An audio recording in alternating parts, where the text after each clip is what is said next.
So the last thing we talked about in section 3 is for discrete random variables, we can find their mean and standard deviation. Now for discrete random variables, mean is also called the expected value. So it's basically saying if you were to play this game in the long run, what is the expected outcome on average? So just to review, x equals the numerical value of our random event, which means our mean, and this is a population mean since it does note every possible event. So mu sub x equals e of x, and that's the notation for expected value, and it equals the expected value of x when many trials are run.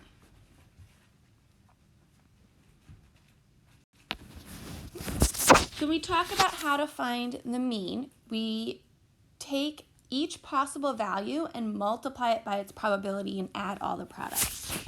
So for example, like I have my outcomes x1, x2, x3, all the way up to however many I have n. They have their corresponding probabilities, all right, all the way up to n. So if I want to find my expected value or my mean, I multiply the x by its probability and I add them for every event that I have, all the way up until the last one. Okay. So this formula ends up being e of x equals the sum from 1 to n of x sub I, p sub I. So it's just saying, starting at 1 all the way up until your last value and multiply the x and its corresponding probability and add them all together. So let's take a look at an example. So Northwestern University posts the grade distribution for its courses online. Students in Statistics 101 in a recent semester received 26% A's, 42% B's, 20% C's, 10% D's, and 2% F's.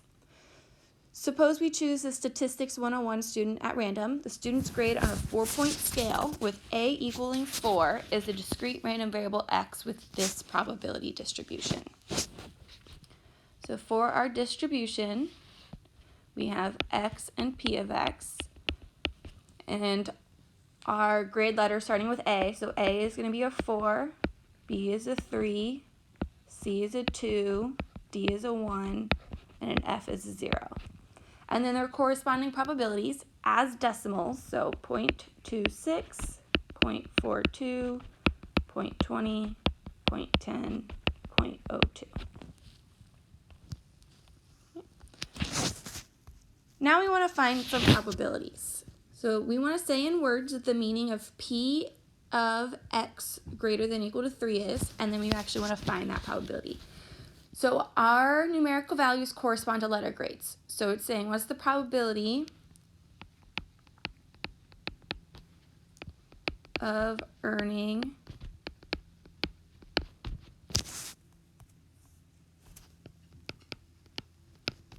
a B or higher. Since 3 corresponds to a B, and the only thing higher than that is an A, so I could have said A or B, but it technically means B or higher. So my probability is the probability that x equals 3 plus the probability x equals 4, which is 0.42 plus 0.26, which is 0.68.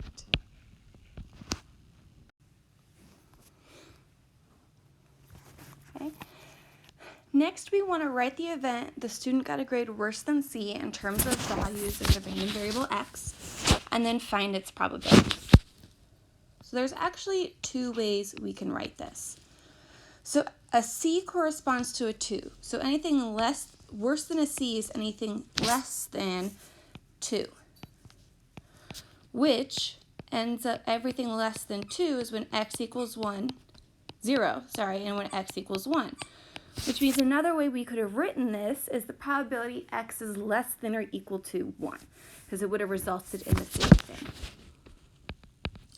which is 0.10 plus 0.02, which gives us 0.12. The last thing we want to do is compute the mean of our random variable x and interpret this in context. So e of x, so we take each x multiplied by its probability. So 4 times 0.26 plus 3 times 0.42 plus 2 times 0.20 plus 1 times 0.10 plus 0 times 0.02.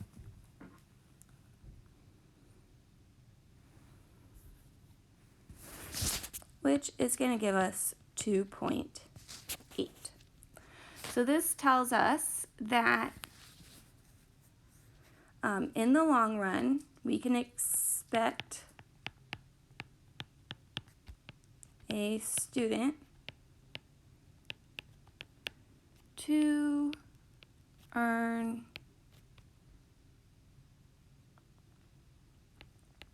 a high C. Okay. So because 2 corresponds to a C, and we're in that range of decimals, so it is close to a B, but it's not quite a B. So next we're going to talk about variance and standard deviation. So just kind of review, standard deviation is the measure of how much the values of the variable typically vary from the expected value. So it's how far apart are the values from our mean. So the table, like we have our x1, x2, x3, all the way up to xn, and our probabilities that go with it. So first we're going to talk about our variance. So again, because these are populations, we use sigma. So sigma sub x squared is our variance of x. So because we're talking about distance from the mean, we're going to take our x values, subtract the mean from it, square it, multiply it by its corresponding probability. So x1 minus mu sub x squared, p1, plus the next one, x2 minus mu sub x squared, p2, plus, and then all the way up into our last value, x sub n minus mu sub x squared, p sub n. So if I write this with the formula, it's the sum from 1 to n, x sub I minus mu x squared, p sub I. So again, this formula is going to look a little bit weird until we do an example. So to go from variance to standard deviation, if we look at the notation, variance is sigma sub x squared, and standard deviation is just sigma x, which means to get standard deviation, just like before, we take its square root. So it's the square root of the sum from 1 to n, x sub I minus mu sub x squared, p sub I. Again, it's going to look a little bit weird until we do an example.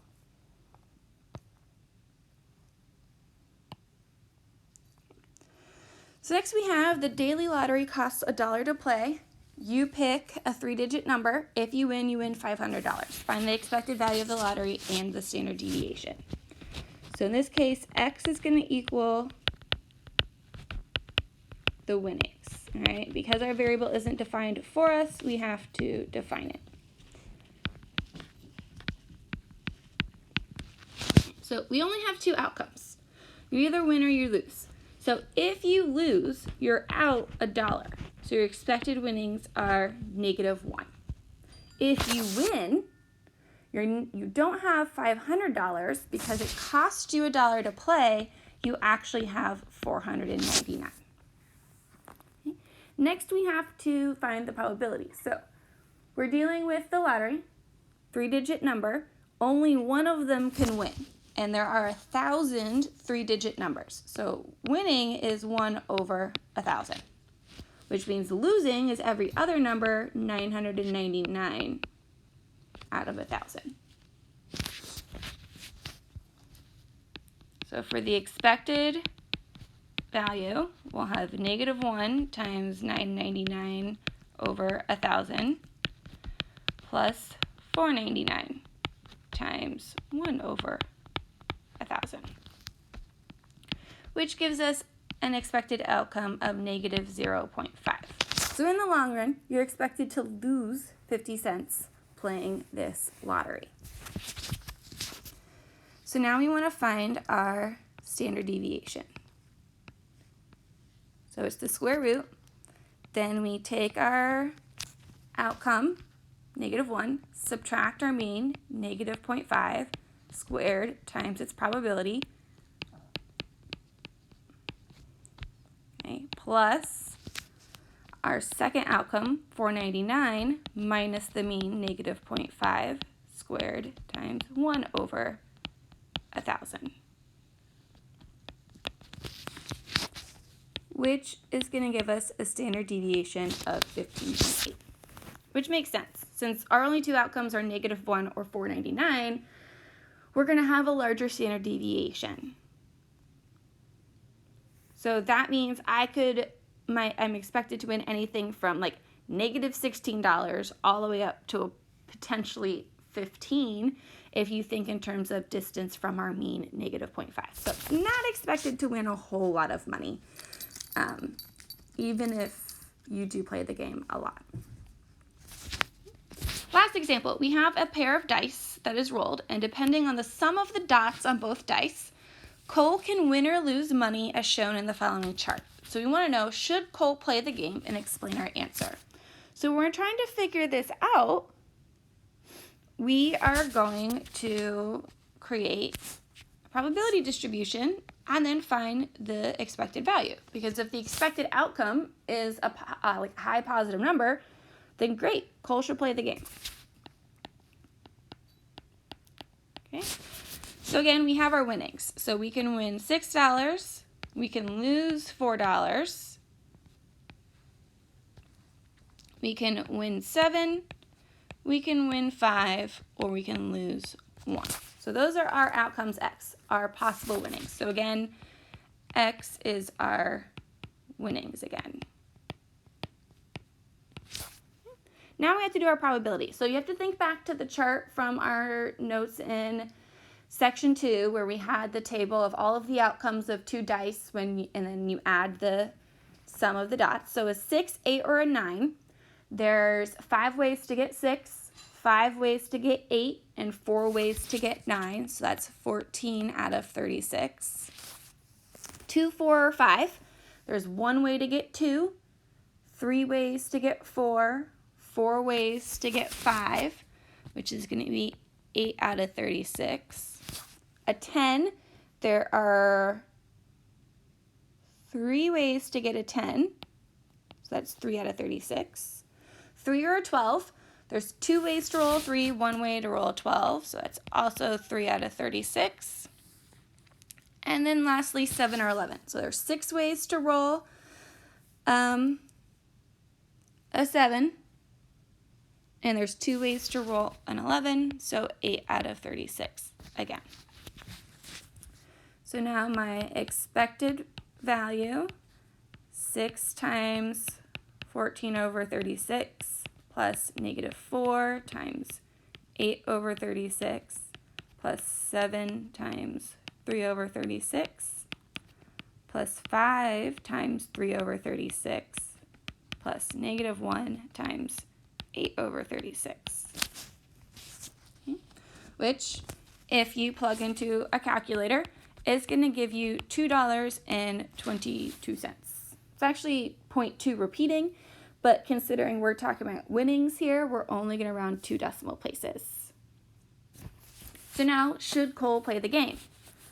So in this case, the answer is yes, because he is expected to win money. And it's not necessarily that he's expected to win, it's that he's expected to win a fairly decent amount of money. $2.22, considering the max amount he could win is $7, is a pretty decent amount comparatively. If the expected outcome had only been 50 cents, I don't know that I would have said yes, he should have played. Because if you're only expected to win 50 cents, it's not a great amount of money. Also, like if the highest amount of money he could have won was $50 or even $100, but the expected outcome was the $2.22, I don't know that I would have said yes, he should play. Because again, in the grand scheme of things, $2.22 is not a lot compared to winning a potential like $100. Let me know if you have any questions over mean and expected values for discrete random variables, or even finding probabilities with discrete and continuous random variables.